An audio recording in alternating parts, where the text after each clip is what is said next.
porque estamos dentro del marco de la soberanía de Dios, estamos sobre el marco de la providencia divina.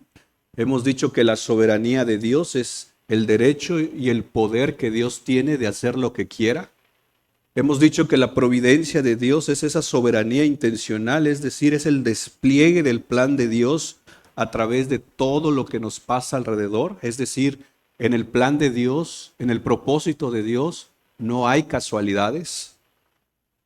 Y hace 2 semanas veíamos el propósito de la providencia divina, que todo se mueve para la gloria de Dios. Sin embargo, si volteamos a ver un poquito nuestro contexto, vemos un montón de cosas que parecen no cuadrar con el Dios de amor, con el Dios bueno, que a veces nosotros mismos hemos pintado en nuestra cabeza. Muchas veces nos hemos hecho la idea de que Dios es de una manera y entonces Él no podría permitir ciertas cosas. Y una de esas cosas que hay a nuestro alrededor son los desastres naturales. Justamente hace unos días, creo que tú estás enterado, el 24 de junio, 2 terremotos de magnitud 7.2 y 7.5 golpearon Venezuela. Una Venezuela de por sí destruida por su economía, una Venezuela abandonada por sus propios gobernantes. Llegan 2 terremotos y hasta el día de ayer en algunos diarios o en algunas cifras se hablan de más de 4,000 muertos y más de 16,000 heridos. Hace 22 años, el 26 de diciembre del 2004, un terremoto de 9.1 golpeó Indonesia, provocando tsunamis en Sumatra, Tailandia, Sri Lanka, la India, Maldivas, Somalia, Tanzania. La cuestión es que se habla de un aproximado de 250,000 personas muertas. Pudiéramos seguir con datos, es más, no tenemos que ir tan lejos, nuestro propio Chiapas ha sido afectado por desastres naturales. En lo que cabe a mí, en el 98 nos afectó allá en Motocintla, de hecho perdimos nuestra casa y vi cómo el río se llevaba personas y murieron personas por desastres naturales. Cualquiera podría, al ver estas noticias, al ver estos desastres, cualquiera puede voltear al cielo y preguntar, ¿y dónde está Dios? ¿Y por qué Dios permite esto? ¿Y por qué Dios no detuvo esos terremotos? ¿Y por qué Dios lo envió a Venezuela? ¿Saben?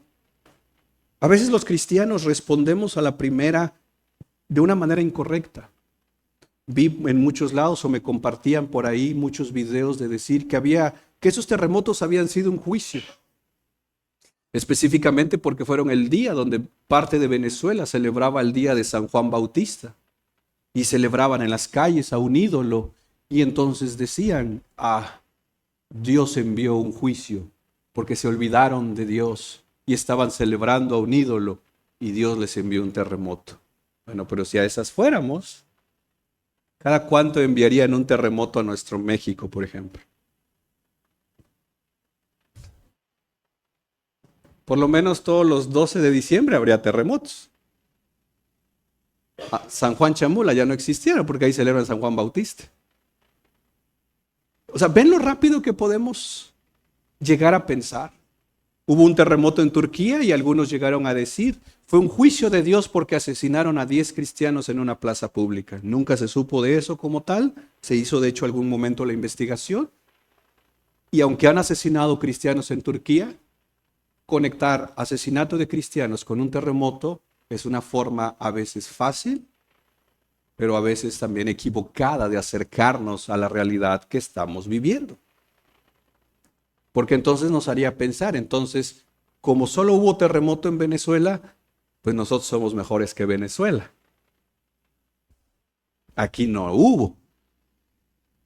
Pero eso no es así. ¿O será que somos mejores que ellos?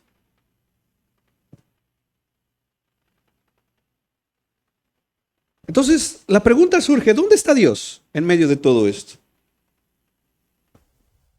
Y la respuesta fácil, la respuesta corta, siempre va a ser Dios está donde ha estado siempre, en su trono de gloria.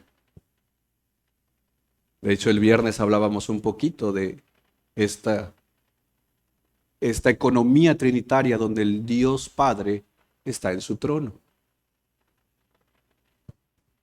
Pero seamos sinceros, como cristianos, ¿cómo abordar temas tan complejos como los desastres naturales? Pero sobre todo, el entender en cómo lo abordo no nada más es para entender la soberanía de Dios en medio de los desastres naturales. No, es cómo, entendiendo mejor esto, como iglesia podemos ser luz cuando lleguen los desastres naturales y nosotros podamos servir para llevar esperanza en medio de situaciones donde lo que no hay es esperanza. Porque tú y yo tenemos un mensaje de esperanza, pero ¿cómo lo compartes a una familia que acaba de perder a sus seres queridos? ¿Cómo se lo compartes a alguien que vio que todo su patrimonio se desmoronó en un par de segundos? ¿Cómo le dices, ánimo, Dios está contigo? Ánimo, Dios no perdió el control. Porque cualquiera te diría, Dios no perdió el control. ¿Y por qué no hizo entonces que mi casa no se cayera? Vuelvo a repetir, son temas complejos, pero la Biblia nos ayuda a abordarlos y eso es lo que trataremos de hacer. Si tienes preguntas, puedes escribirlas y mandarlas al correo. ¿Qué correo? No, escríbelas y ahí luego las buscas. No, las podemos platicar después. Pero quiero hacer una aclaración antes de empezar. Bueno, un par de aclaraciones. Número uno, quienes han pasado por situaciones difíciles como la pérdida de un ser querido o la pérdida de todo lo material ante un desastre natural, ni entendiendo el por qué, ni entendiendo el para qué, desaparece el dolor. A alguien que ha perdido a sus seres queridos, que tienen el cuerpo de sus seres queridos, de sus hijos, de sus padres frente a ellos, aunque la persona entienda el por qué y el para qué, el dolor no va a desaparecer. Y jamás la Biblia hace una invitación a que si entiendo las razones de algo, el dolor va a desaparecer, el dolor estará. Y se pasará el proceso. El dolor no se elimina entendiendo algo. Lo que necesitamos en medio del dolor no es entender los porqués o el para qué. Lo que necesitamos en medio del dolor es recordar a nuestro corazón quién tiene el control. ¿Será que la tierra tiene el control o Dios tiene el control? Para eso, hoy vamos a caminar por varios textos bíblicos. Voy a ir bastante rápido, aunque me voy a detener en algunos. Regálenme por favor su atención porque vamos a hacer también un ejercicio de teología bíblica al final. Vamos a conectar cómo los escritores bíblicos entendían situaciones como estas. Pausa de hidratación, hermano.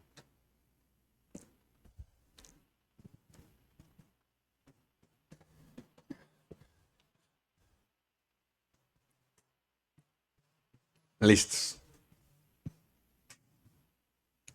Primero, hagamos un zoom, por así decirlo, a la realidad en la que estamos viviendo.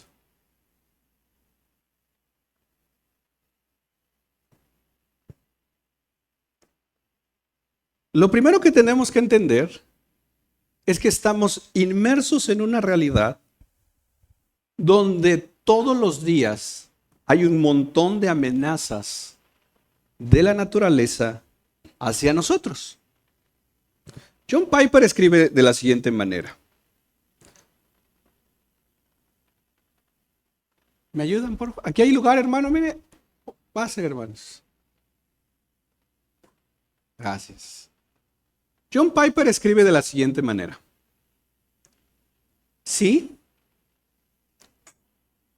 estamos frente a peligros que otras personas nos pudieran hacer, un asalto, una situación que alguien venga contra ti, pero hay más amenaza de un desastre natural que de una persona hacia nosotros. Y cuando hablamos de desastres naturales, no solo quiero que pienses en temas macros. Desastres naturales en el concepto de teología natural entran también las enfermedades, porque todas las bacterias están dentro de la naturaleza. Entonces hay desastres naturales macros y desastres naturales micros. Y entonces Piper hace un análisis y dice, estamos más amenazados por la naturaleza que por la gente.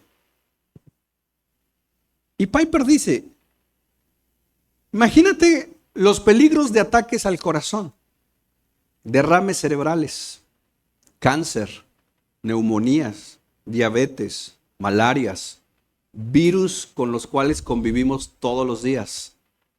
Y a eso súmale huracanes, terremotos e inundaciones.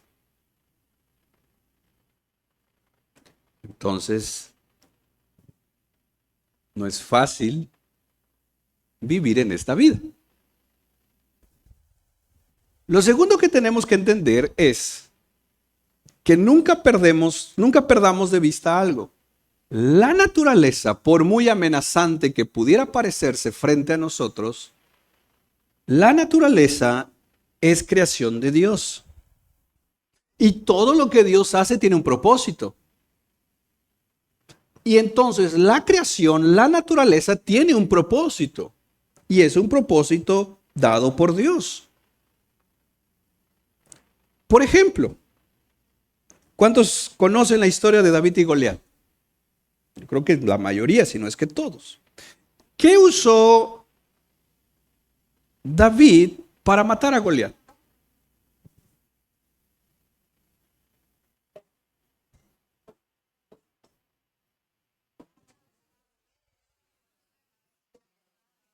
Pausa de hidratación.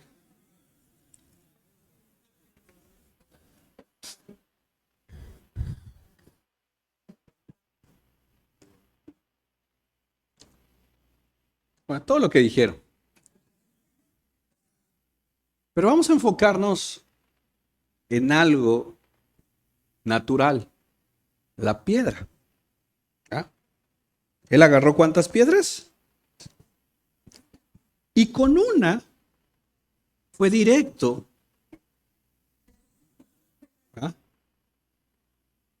Pongamos atención, hermanos.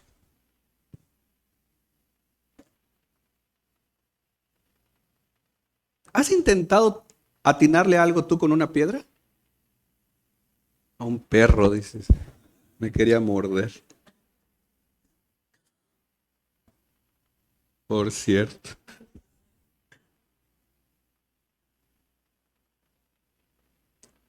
Piper dice, David no tenía el control sobre la piedra.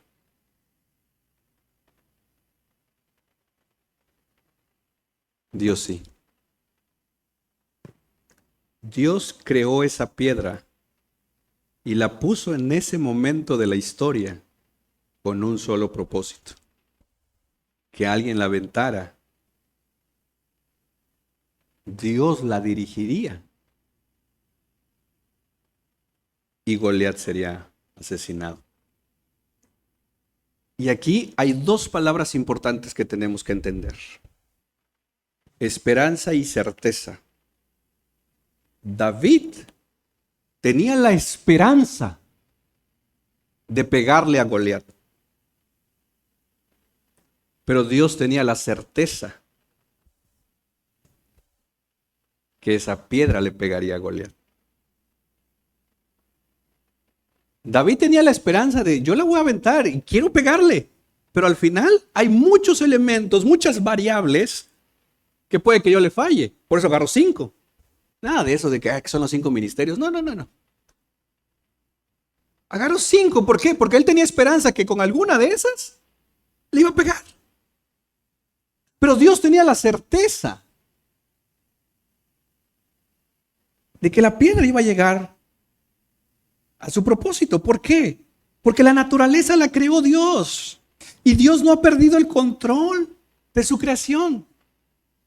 Y para eso quiero que veamos algunos pasajes bíblicos que nos ayudan a entender que Dios está controlando cada detalle de su creación. Y les voy a decir por qué esto es importante. Porque la mentira que el enemigo quiere hacernos creer es que nuestro Dios es un Dios deísta. ¿Cuál es el Dios deísta? Es el Dios que hace el mundo, deja el mundo rodar, por así decirlo, y Dios se vuelve como un observador donde Él ya no se mete con su creación. Ese no es nuestro Dios.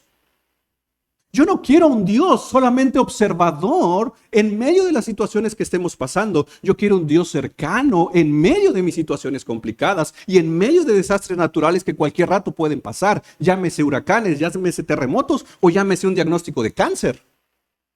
Yo quiero a Dios cercano cuando el diagnóstico médico pueda llegar a mi casa. Yo no quiero un Dios deísta, lejano, ajeno a lo que me está pasando. Ese no es el Dios de la Biblia. Pero el Dios cercano también tiene que recordarme que Él no ha perdido el control aún de ese diagnóstico médico que recibí. Justo ayer meditaba y leía una carta precisamente de unos padres que le detectaron que su hijo venía con un tema de la columna y venía con síndrome de Down y venía con varios síndromes complicadísimos. Y lo único que puede traerte esperanza cuando te aparece un diagnóstico médico así es recordar que Dios no ha perdido el control.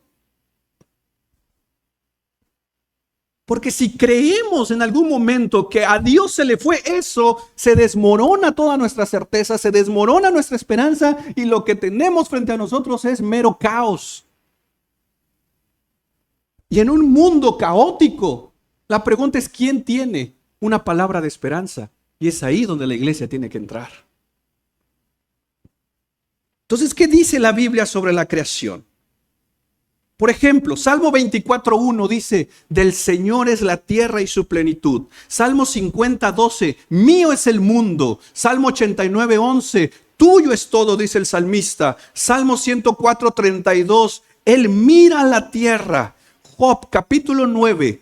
Este sí me ayudas. Job 9, por favor. Versos 5 y 6. Job 9, versos 5 y 6. Mira lo que dice. ¿El qué? Eso de suponer que Dios no tiene el control de su creación, raya en una herejía. Porque entonces nuestro Dios no es soberano. Él mueve montañas sin que éstas lo sepan y en su enojo, ¿qué dice? Mira el verso 6. ¿Él qué dice? ¿No esta es una descripción de un terremoto? ¿No? ¿Aquí se nos describe un terremoto? ¿Es Satanás el que mandó el terremoto?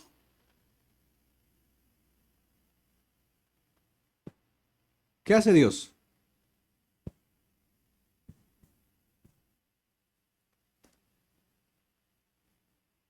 Y hermanos, es importante entender que la tierra obedece a los propósitos de Dios. Veamos una historia bíblica. Números capítulo 16, verso 30. Esta historia la conoces. Coré y su familia se rebelaron contra Moisés, pero en esencia se estaban rebelando contra Dios. Empezaron a quejarse de Moisés. ¿Por qué solo con Moisés? ¿Y por qué esto y por qué lo otro? Entonces Moisés llega a un punto al grado de decirle al pueblo, porque esta gente estaba dividiendo al pueblo, y Moisés dice, ¿saben qué? Vamos a ver con quién está Dios. Y luego cuando se está dando todo este proceso, Moisés hace esta declaración sobre una forma de morir totalmente diferente, vaya, que nunca se hubiera visto antes. Y mira lo que dice el verso 30. Pero si el Señor hace algo enteramente nuevo, y la tierra, ¿qué dice? Abre su boca y los traga. con todo lo que les pertenece y descienden vivos al Seol, entonces sabrán que estos hombres, ¿qué dice? Entonces, mira lo que Moisés está diciendo. Si el Señor hace algo que nunca se ha visto antes, que literalmente es que se abra la tierra y la tierra los trague a esta gente, entonces sabremos. ¿Qué dice? Que esta gente, verso 31. Y aconteció que cuando terminó de hablar todas estas palabras, ¿qué pasó con la tierra? Dice, la tierra debajo de ellos. ¿Te imaginas ese momento? ¿Han visto videos de terremotos? ¿Quién dio la orden? ¿Moisés? ¿La tierra o Dios? ¿Quién obedeció? Porque la tierra es creación. A veces la tierra es más obediente que nosotros, hermano. Porque Dios nos dice, evangeliza, ¿y qué hacemos nosotros? Ponemos un montón de pretextos. Pues la tierra, el Señor le dice, muévete, ábrete. ¿Qué hace la tierra? Verso 32. ¿Y la tierra qué dice? A ellos, a sus casas y a todos los hombres de Coré con todos sus bienes. 33. Ellos y todos los que les pertenecían descendieron vivos al Seol. ¿Y luego qué pasó? Y perecieron de en medio de la asamblea. 34. Todos los israelitas que estaban alrededor de ellos huyeron a sus gritos, pues decían, no sea que la tierra nos trague. 35. Salió también fuego del Señor y consumió, ¿qué dice? La tierra entonces podríamos concluir que es soberana. La respuesta es no. La tierra no es soberana. La tierra obedece a Dios. Amós 3:6 dice, si sucede una calamidad en la ciudad, ¿no la ha causado el Señor? Mira lo que dice. Si se toca la trompeta en la ciudad, ¿no temblará el pueblo? Si sucede una calamidad en Tuxtla Gutiérrez, ¿qué dice? ¿No la ha causado el Señor? Pregunta, si Dios no tiene control de un terremoto, no tiene control de una enfermedad, ¿sigue Dios siendo soberano?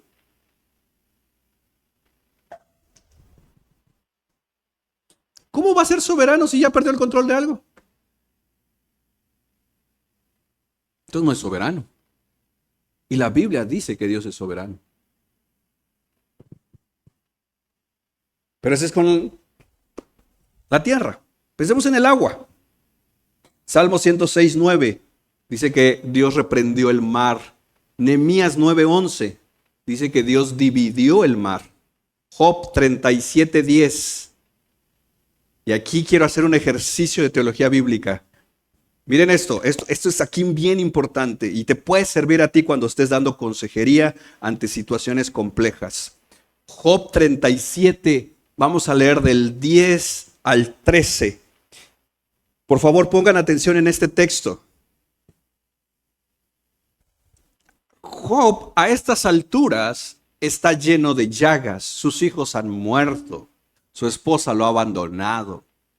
El hombre está en un punto donde literalmente su fe está desmoronándose en muchos aspectos y pa' colmo tiene sus amigos que básicamente los amigos están tratando de defender a Dios.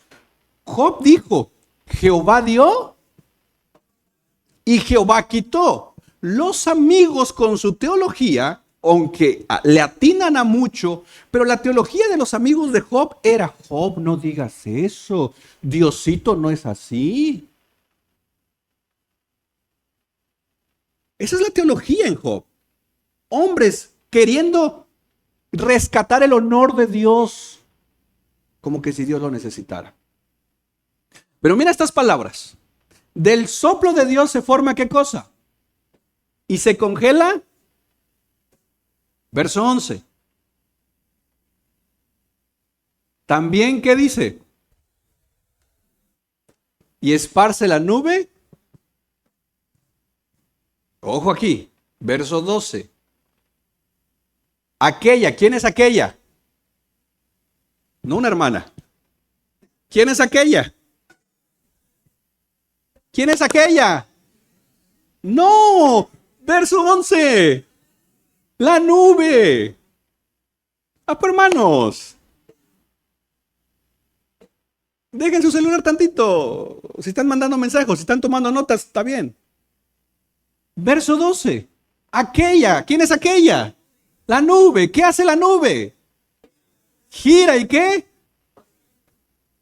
¿Por qué dice?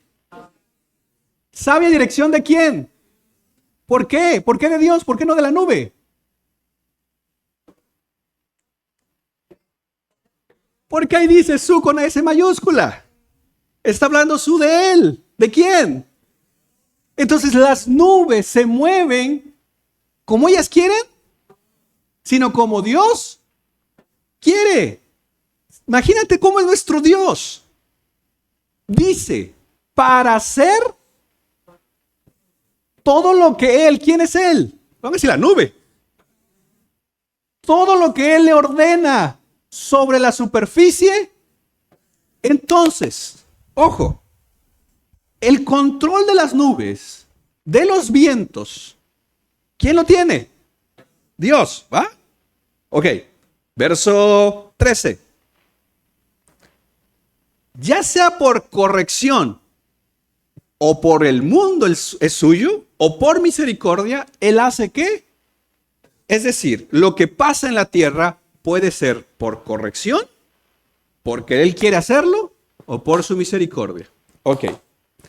¿Quién controla el viento? Y ahorita vamos a ver otros textos sobre esto, pero ¿quién controla el viento? ¿Quién controla las nubes? Ok. No quites ese pensamiento de tu mente. Esto es importante. Vayamos ahora a Job capítulo 1, verso 17. Vayan en sus Biblias, porque ahí está. Mientras éste estaba hablando, vino otro y dijo, los caldeos formaron 3 cuadrillas. ¿Sí ubicamos la escena? Job está recibiendo las noticias de todo lo que le está pasando. Los caldeos formaron 3 cuadrillas, se lanzaron sobre los camellos y se lo llevaron, y mataron a los criados a filo de espada. Solo yo escapé para contárselo a usted. Verso 18. Mientras éste estaba hablando, vino otro y dijo, sus hijos y sus hijas, ¿qué dice? Estaban comiendo, bebiendo, viendo el fútbol, en la casa de él. Ok. ¿Ubicamos la escena? Ok. Verso 19. Y entonces, ¿qué dice? Vino un gran viento del otro lado del desierto y azotó las 4 esquinas de la casa. ¿Y qué pasó con la casa? ¿Y qué pasó con los jóvenes? Y solo yo escapé para contárselos a usted. ¿Qué le pasó a los hijos de Job? Murieron. ¿Cuál fue la causa de la muerte de los hijos de Job? Cayó la casa. ¿Y la casa cayó por causa de él? ¿Quién controla el viento? ¿Seguros?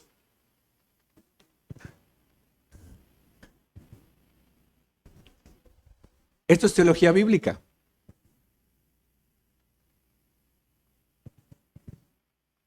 La muerte de un ser querido, a Dios no lo toma por sorpresa. Pero la pregunta que surge es, ¿entonces quién los mató? En última instancia, si el hilo lo llevamos hacia atrás. Ahora, la próxima semana vamos a entrar a un tema donde aquí hay un personaje que en estos versículos no se menciona. ¿Quién es? Satanás. ¿Satanás puede controlar la naturaleza?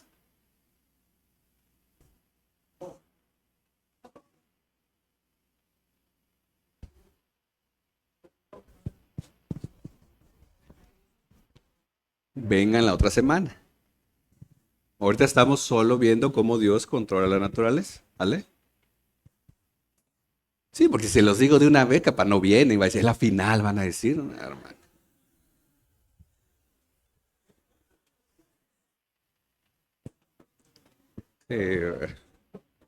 Y mira el tema, la próxima semana vamos a hablar de Satanás. Ay de ustedes si no vienen. Según Amós 4:7 y Mateo 5:45, Dios envía lluvia donde Él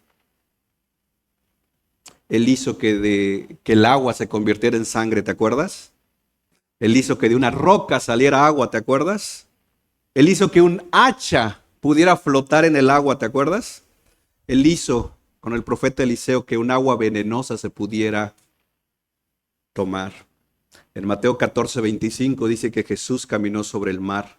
En Lucas 8:24 y 25 Jesús calmó el mar. Con solo decir viento, cállate. Si Dios puede controlar los vientos, entonces Dios puede controlar los tsunamis y los huracanes. Dice Piper. Quizás alguien pregunte, entonces, ¿por qué no los detiene? Ante esa aseveración, aprendamos de Job en Job 40, verso 4 y 5. Mira lo que dice Job 40, verso 4 y 5. Si Dios puede parar un huracán, ¿por qué no lo hace? Esta es la forma correcta de responder ante eso. Yo soy insignificante. ¿Qué puedo yo responder? Mi mano pongo sobre la boca, verso 5. Una vez he hablado y no responderé aún 2 veces y no añadiré más. Es decir, hay preguntas para las cuales la respuesta simplemente es, no lo sé. Yo creo que Dios pudo detener el terremoto de Venezuela. Sí, creo que lo pudo hacer. ¿Por qué no lo hizo? No lo sé.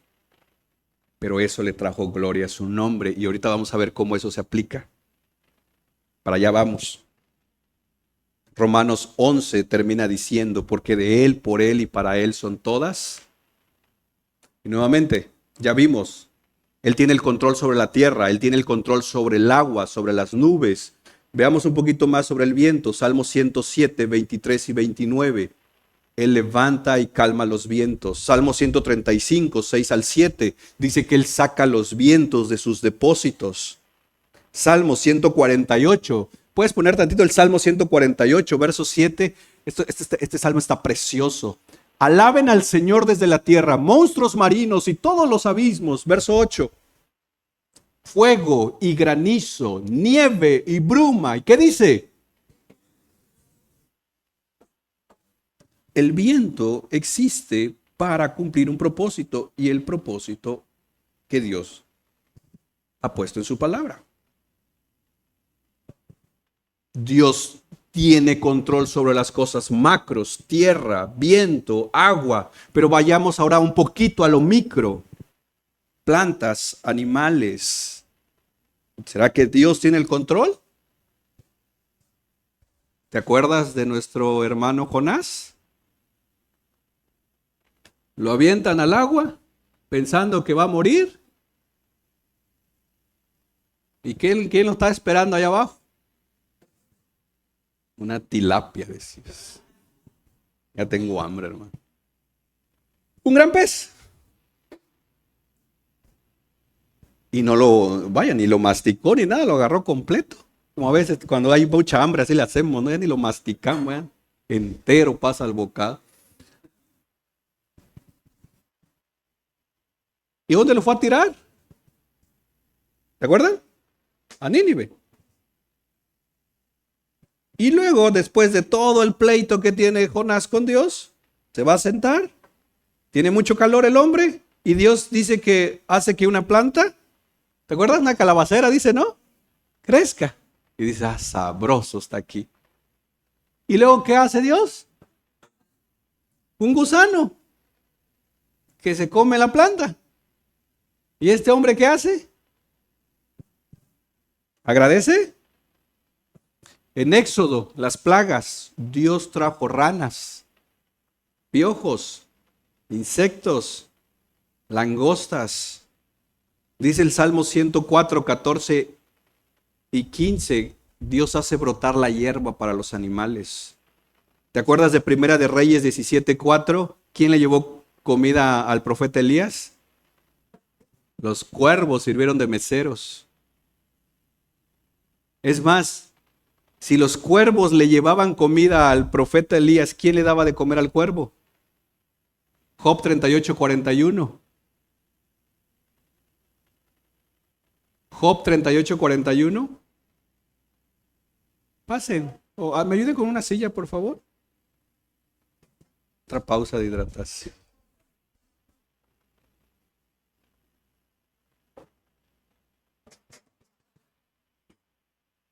¿Quién prepara para el cuervo su alimento? Dice, cuando sus crías claman a Dios y vagan sin comida. ¿A quién claman a Dios las crías del cuervo? ¿A quién le piden comida las aves? Y nosotros cuando no tenemos paga, ¿a quién le pedimos? A compartamos, dices. Aprendamos de las aves, hermano. Que ante una necesidad, ¿a quién buscan? A Dios. Y mira, Dios les dio suficiente comida, tanto así para llevarles al profeta Elías. Pero vayamos a una aplicación aquí en el control de las plantas y animales. Mateo capítulo 6, verso 26 al 30. Vamos bien con tiempo. Mateo 6, 26. Lo bueno que hoy no hay partido, hermanos. Dice, miren la soberanía de Dios y cómo esto se aplica a nosotros. En la creación. Dice Dios, miren las aves del cielo. ¿Qué son? Dice. Flojas. ¿Así dice? No. ¿Qué dice? No siembran, no ciegan, no recogen en graneros, como diciendo, las aves no son como ustedes. ¿Verdad? Sin embargo, ¿qué dice? El Padre les da su comida. A ver, dice Jesús, ¿no son ustedes de mucho más valor que ellas? Verso 27. ¿Qué dice?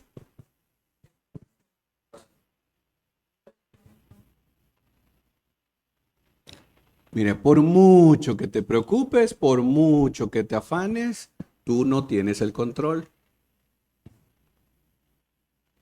Tranquilo, tranquila. Mira el verso 28. Por la ropa, ¿por qué te preocupas? Observen, dice, cómo crecen los lirios del campo, no trabajan ni hilan. Verso 29. Pero les digo que ni Salomón en toda su gloria se vistió como uno de ellos. 30.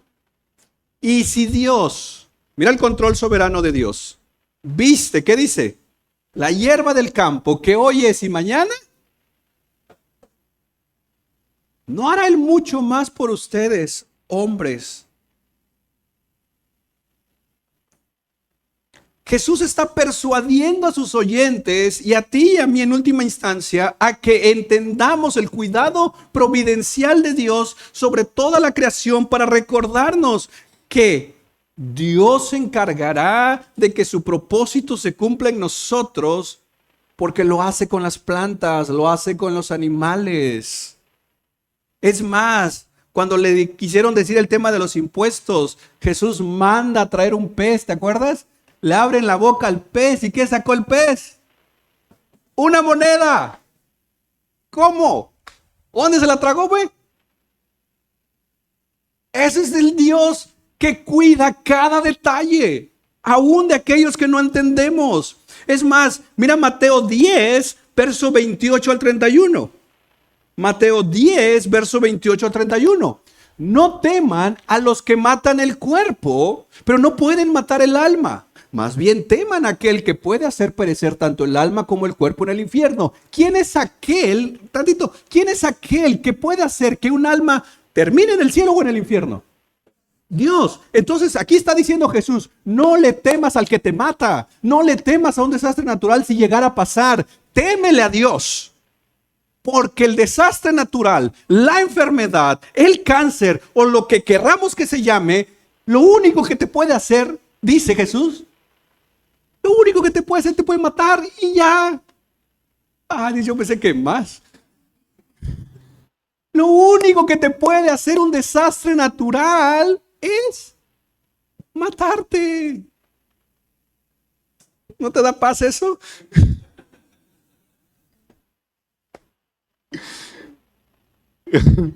A las aves del campo. Teme a aquel que tiene el control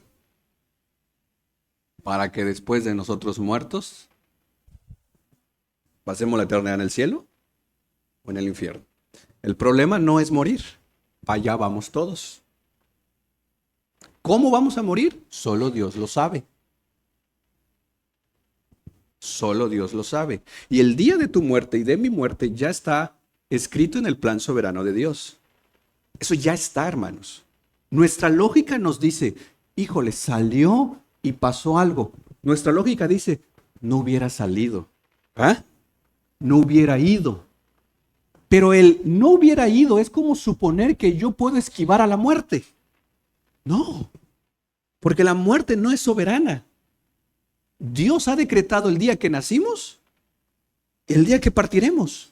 Por lo tanto, si la persona salió y murió y decimos, híjole, se hubiera quedado, si se queda como ya estaba soberanamente destinado que ese día iba a fallecer, si se queda, ¿qué hubiera pasado? Se muere, ¿qué hubiéramos dicho? Mejor hubiera ido. Porque esa es nuestra lógica, suponiendo que nosotros tenemos hasta el control de nuestra vida. Y no, es Dios. No el enemigo, no Satanás. Nada, es Dios. Es por eso que aquí Jesús está recordándonos, tu relación más importante es con aquel que puede determinar tu eternidad, ya sea en el cielo o en el infierno. Y ahí es la pregunta para ti y para mí. No es, ¿será que un día vamos a morir? Te lo profetizo, sí. ¿Cuándo? No lo sé. Vamos a morir. Qué buen mensaje de motivación, ¿va? Pero es la realidad, hermanos. ¿Para qué venimos aquí a jugarle al cristianismo barato de decir, no, hermanos, campeones siempre? No. La vida es complicada, es difícil, es dura. Los desastres naturales están frente a nosotros. Sí, no llegó un huracán, pero nos llega una enfermedad. Sí, no llega un terremoto, pero nos llega un diagnóstico médico de un ser querido que nos pega, que nos doblega, que nos genera aquí un montón de dudas. En medio de eso, en medio de lo inseguro que es este mundo, en medio de tantas amenazas, la Biblia nos apunta a recordar quién tiene el control. Mira el verso 29. ¿No se venden dos pajarillos por una monedita? Y sin embargo, ¿qué dice?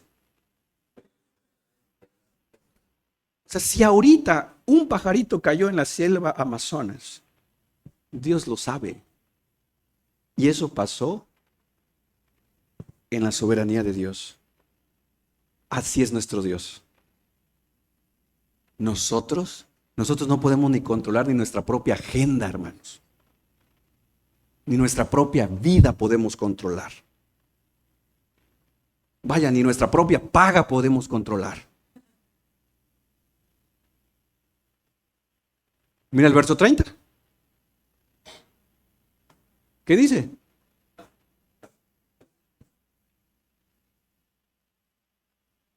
A algunos no les cuesta tanto, ¿verdad? Y a otros, pues. Pero mira el 31. ¿Qué dice? ¿Qué dice? Tú vales más que un pájaro. Si Dios tiene cuidado con los pájaros, si Dios sabe qué pájaro hoy cayó y ya está en el sartén de alguien, ¿por qué dudas que Dios creas que te dejó? ¿Qué te hace pensar que Él te abandonó? Tú vales más que los pájaros, hermano. Nunca pienses que Dios te abandonó. Ni por un segundo. Esa es una mentira de Satanás. Él te tiene en sus manos. Sí, estamos en un mundo caído, complicado en muchos aspectos, pero aún en ese peor momento que tú has sentido, que ha sido tu peor momento hasta hoy, Dios ahí está. Porque tú has recibido un valor más grande que los pájaros. Y mira la comparativa que Jesús hace. Si Él cuida de un pajarito, y ahí hace mención de los pajaritos que se vendían los más baratos. Por favor, iglesia, no dudes de tu valor. Tú vales la sangre de Cristo. Tú vales la sangre del Cordero. Y esto debe empezar a enseñarnos a ser agradecidos aún cuando las cosas no salen como yo espero. ¿Por qué? Porque puede ser el cuidado providencial de Dios. No salió eso, no sanó mi familiar, no pasó esto, no pasó aquello. Ok, Señor, no lo entiendo. Pero tú me estás cuidando. Y aterrizo con algunas conclusiones. Uno, cuando pasa un accidente, cuando pasa una tormenta, cuando pasa una inundación, un terremoto, cuando llegan las enfermedades, por lo general la gente, el mundo y aún los cristianos nos preguntamos, ¿dónde está Dios? Pero cuando nada pasa, ¿será que preguntamos dónde está Dios? Cuando vas, vienes, haces tus mandados, llegas a casa, comes, cenas, te vas a dormir tranquilo, te preguntas, ¿dónde estuvo Dios hoy? No, mayormente nos preguntamos cuando las cosas no salieron como uno espera. Pero pocas veces, si no es que ninguna, nos preguntamos cuando todo va bien. Dice Piper, ¿dónde están esos que critican al Dios soberano? ¿Dónde están aquellos que demandan a Dios una respuesta? ¿Dónde están para agradecer que hoy Dios proveyó 10 millones de factores mecánicos, naturales, humanos, para que a ti no te pasara nada? Tú y yo no tenemos ni la menor idea de todas las cosas que Dios hace para cuidarnos. Hay millones de virus que quieren entrar a nuestros cuerpos, más los que por decisión propia les metemos nosotros, ¿no? Échame otros 3, dices, de estos con grasa, dices. Y Dios, que está cuidándonos providencialmente, nosotros no agradecemos. Cuestionamos a la primera, donde creemos que Dios no está. Pero no tenemos ni idea de todo lo que Él hace para cuidarnos, para que llegues a casa. ¿Cuántas veces has pasado por una carretera y visto un accidente? ¿A poco eres mejor conductor que ellos? ¿A poco tuviste más suerte que ellos? No, es Dios cuidándote. Aun cuando ese día ni siquiera oramos. Aun cuando ese día ni nos acordamos de Dios. Es más, aun cuando decidimos irnos para no ir a la iglesia un domingo, olvidándonos del día del Señor, desobedeciendo a Dios. Así vamos, nos la pasamos bien, regresamos como si nada, porque nos da igual el día del Señor. Pero nada más no hace algo que yo quiero. Ahí hasta pleito hecho con Dios. Cuidado, hermanos. Cuidado de andar juzgando a Dios por lo que hizo, por lo que permitió que pasara. Cuidado de andar juzgando a Dios por lo que no detuvo. Cuidado de andar juzgando a Dios por la puerta que no abrió. Todos los días hay miles y miles de misericordias que fluyen hacia nosotros y a veces ninguna de esas damos gracias a Dios.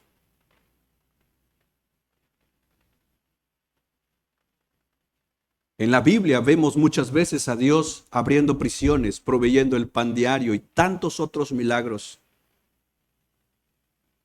Y a veces cuando no vemos el supuesto milagro que queremos, nos enojamos con Dios.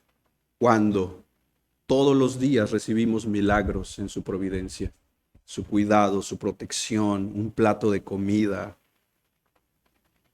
Tantas bendiciones, hermanos. El Salmo 19:1 dice, que los cielos proclaman la gloria de Dios y el firmamento anuncia la obra de sus manos, porque ese es un recordatorio que la naturaleza está sometida a Dios. Sí, nos duele ver noticias de los desastres naturales, pero ¿no es a veces en los desastres naturales que solo así muchos se vuelven a Dios?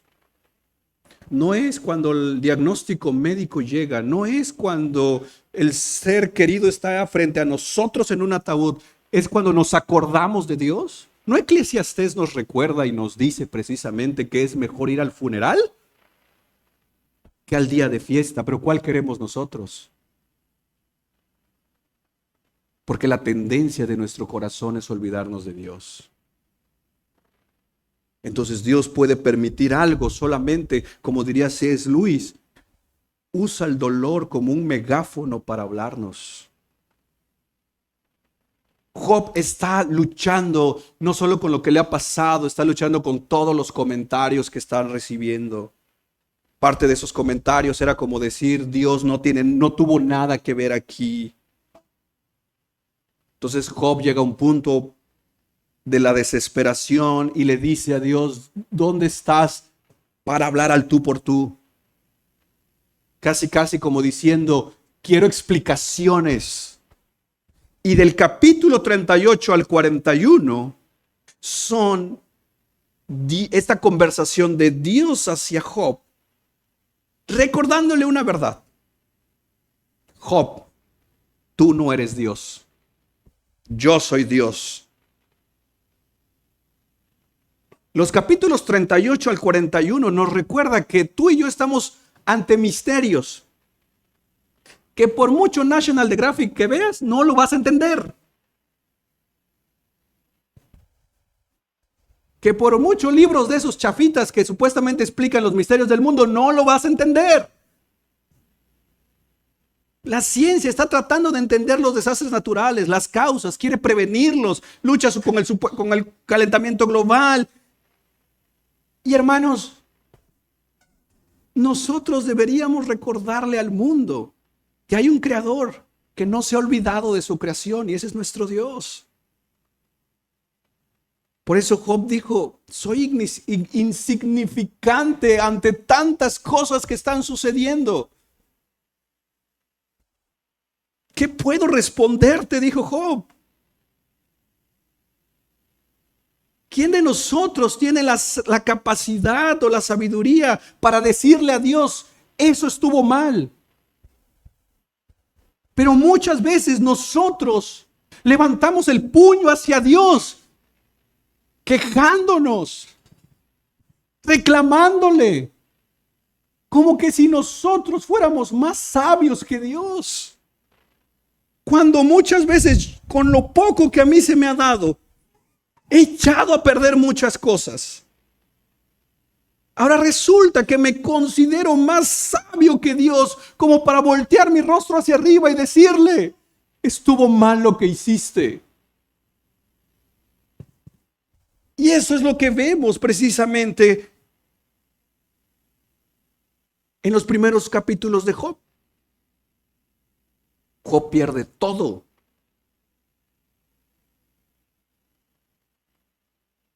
Pero en medio de todo eso que está perdiendo Job, Job hace esa declaración.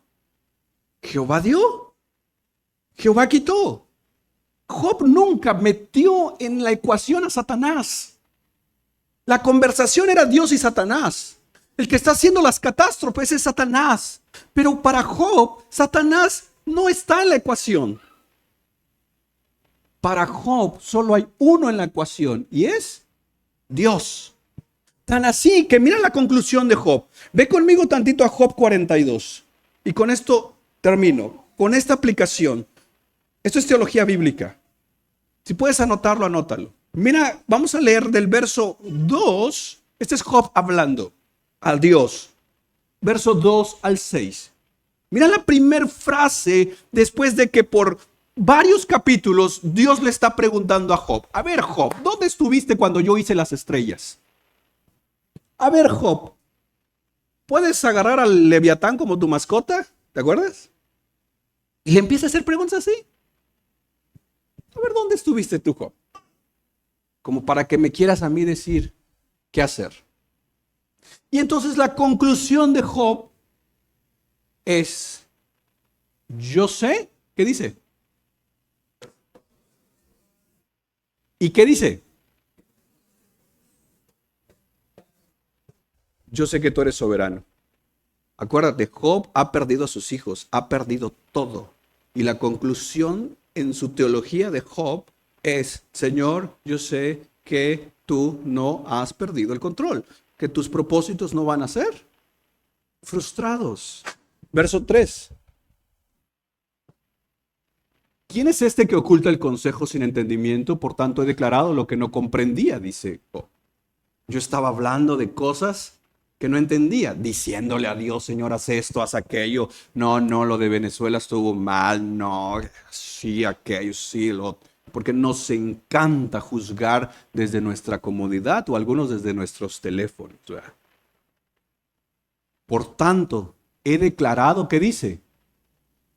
Esto es humildad. Job está diciendo, hablaba cosas que la verdad ni yo entendía, pero como me encanta andar hablando de más, cosa demasiado maravillosa para mí, dice. Verso 4. Escucha ahora y hablaré. Mira el cambio de Job. Te preguntaré. ¿Qué dice? Tú me instruirás, porque tú eres el que sabe. Verso 5. ¿Qué dice?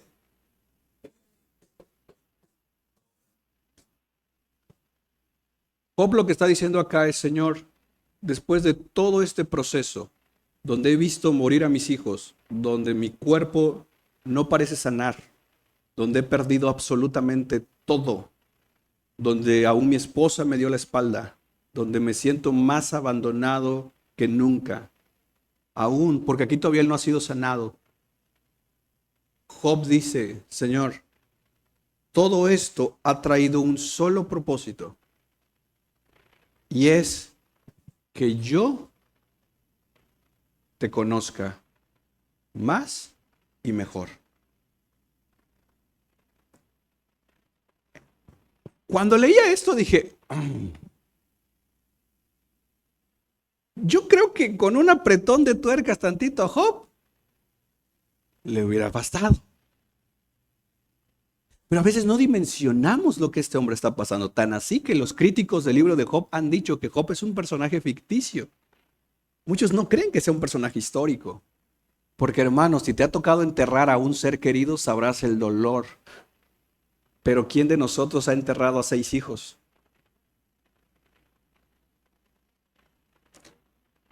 Y nosotros nos andamos quejando porque no agarra el partido. Tan así somos.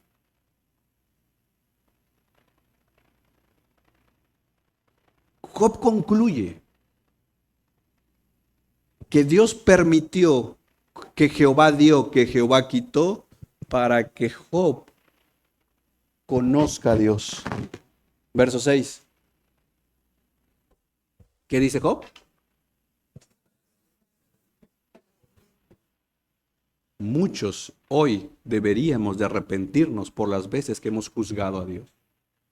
Porque muchos hemos puesto a Dios en el banco de los acusados señalándole, ¿dónde estuviste cuando más te necesité? ¿Dónde estuviste ese día que estuve triste? ¿Dónde estuviste cuando mi familiar falleció? ¿Dónde estuviste? ¿Dónde estuviste? Y lo estamos señalando a Dios.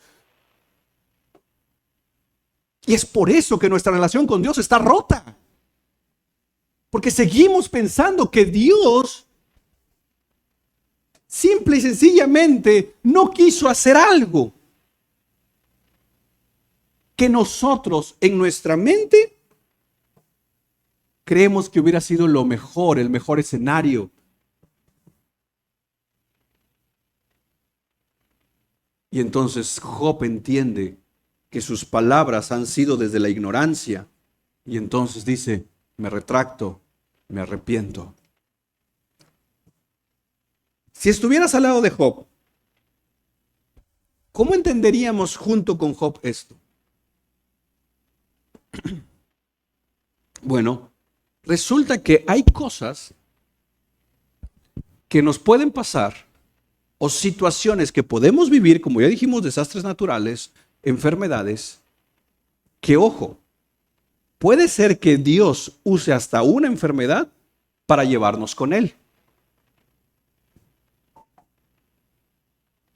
Claro, oramos por sanidad, pero si Dios quiere llevarnos con Él y quiere usar esa enfermedad, entonces esa enfermedad no fue una derrota.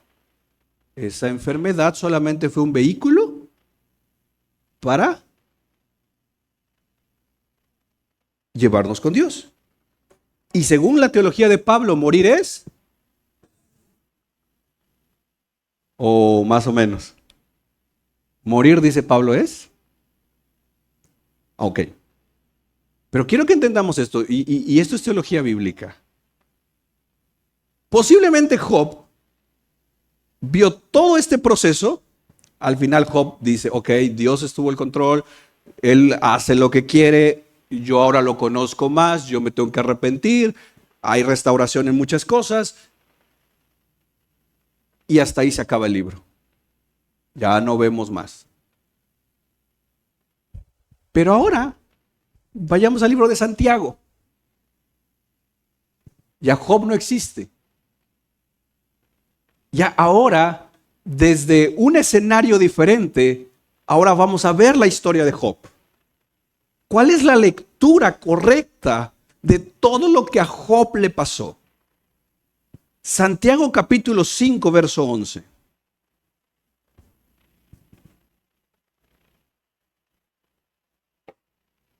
Dice, miren, que tenemos por bienaventurados a los que, ¿qué dice? Han oído de la paciencia de Job. ¿Y qué dice? ¿Cuál es el resultado del libro de Job?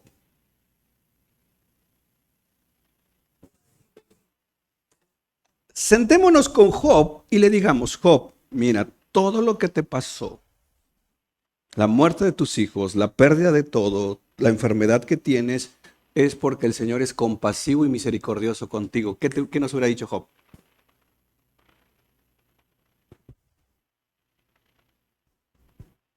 Aléjate de mí, Satanás, nos hubiera dicho.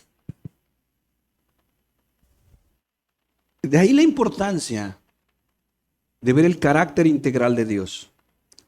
Si nos sentáramos con Job, tratando de explicarle a Job algo en medio de su dolor, simple y sencillamente sería complejo. Pero cuando ya todo pasó, la visión bíblica de lo de Job, dice Santiago, que el resultado de la historia de Job es mostrar que el Señor es compasivo pero a Job no veía eso. Esto nos da entonces dos verdades. Una, el carácter de Dios no cambia. Y eso tiene que recordarnos cuando tú y yo estamos pasando por situaciones difíciles. No es lo que tus ojos vean, es lo que Dios dice. Tus ojos y mis ojos ven diagnósticos médicos, situaciones donde no hay dinero, donde no hay trabajo, donde estamos pasando enfermedades, donde hay desastres naturales, donde hay un montón de cosas. Eso es lo que mis ojos ven, lo que mi corazón siente, pero Dios es compasivo y misericordioso. Y la pregunta que surge es, ¿dónde está el Dios compasivo y misericordioso aquí? Vamos a pensar, las cosas no salieron como esperábamos. Y las cosas terminan concluyendo en muerte, vamos a poner de nuestro familiar o de a uno de nosotros. No salieron las cosas como esperábamos. La lectura que la Biblia nos da es, Dios sigue siendo compasivo y misericordioso. Ahora, lo primero entonces dijimos, Dios no cambia. Pero aquí está lo segundo. Esta vida es tan corta a la luz de la eternidad que la misma Biblia dice, es como el rocío de la mañana, es como una planta que sale y se va. Esta vida es tan corta que no vamos a lograr entender muchas cosas. Pero cuando veamos la realidad de la vida, ya no desde nuestra mirada natural, sino desde la eternidad, que esto es lo que Santiago nos está diciendo, en la mirada de Santiago, en la teología de Santiago, en la doctrina de Santiago, la perspectiva dice, lo que le pasó a Job fue por la misericordia de Dios. En la mirada de Job no se ve la misericordia, pero está. Así cuando tú y yo estamos pasando situaciones difíciles, aquí no vemos misericordia. Es más, muchos vemos como un supuesto abandono de Dios. Pero es ahí donde mi mirada tiene que trascender, como dice la alabanza, por encima del sol. Porque por encima del sol yo puedo entender que aún en mis errores, en mis problemas, en mis situaciones, me sigue sosteniendo la misericordia de Dios. Y aún cuando todo se desmoronó frente a mí y cuando aún al final del día, como dice el salmista, despierto y aún estás conmigo, Él no me ha abandonado. Y cuando lleguemos a la eternidad y tengamos la visión beatífica, es decir, encontrarnos con Dios, dice la palabra que conoceremos como fuimos conocidos. En otras palabras, tendremos un entendimiento de nuestro pequeño caminar por esta tierra y entonces, solo desde la perspectiva eterna, vamos a poder ver que Dios, aun cuando yo no lo veía así, Él era misericordioso conmigo. Es como cuando estás armando un rompecabezas, vamos a ponerlo así. Han armado esas rompecabezas, por ejemplo, de una ola, que hay un montón de azules. Y ahí está, sí, estamos ahí. Y de repente ves una sola piececita y ves la otra, dice. Y no logras entender dónde van las piezas. Así estamos a veces. Hoy muchos tal vez estamos así. Esta pieza no logro casarla. No logro entender esto. No tiene sentido. No le encuentro lugar a esto. Pasa las cosas. La pieza se acomoda. Pero aún en esta vida yo no voy a tener la capacidad de ver todo el trabajo completo. Pero cuando estemos con Cristo, dice que seré conocido. Conoceré como fui conocido. Y entonces veré el rompecabezas que era mi vida, porque vaya que es un rompecabezas para Dios. Y esa pieza que en su momento me frustraba porque no casaba, ahora resulta que era parte de algo más grande. ¿Y sabes qué figura sale en el rompecabezas que es tu vida y mi vida? Porque sale una figura. Porque Dios está formando una figura aquí adentro, una imagen. Es la imagen de su Hijo. Y entonces, el día que estemos, hasta ese día, antes no, hasta ese día, cuando volteemos a ver nuestra vida, veremos el rompecabezas completo. Y la imagen que reflejará ese rompecabezas completo será la imagen de Jesús. Y entonces diremos, Señor, como dijo Santiago, yo no lo entendía, pero siempre fuiste misericordioso conmigo. Yo no lo entendía, pero esa enfermedad, esa pieza que parecía no entrar, esa situación difícil que pasé, ese momento que tú permitiste en mi vida, ese desastre natural que permitiste, porque tú lo permitiste, porque tú no perdiste nunca el control de nada, solo era una pieza que yo la estaba queriendo meter mal, pero tú la supiste colocar donde iba. Y hoy lo he entendido todo, todo tiene sentido. Aunque en el momento me dolió, lloré, me frustré, pero todo tuvo sentido.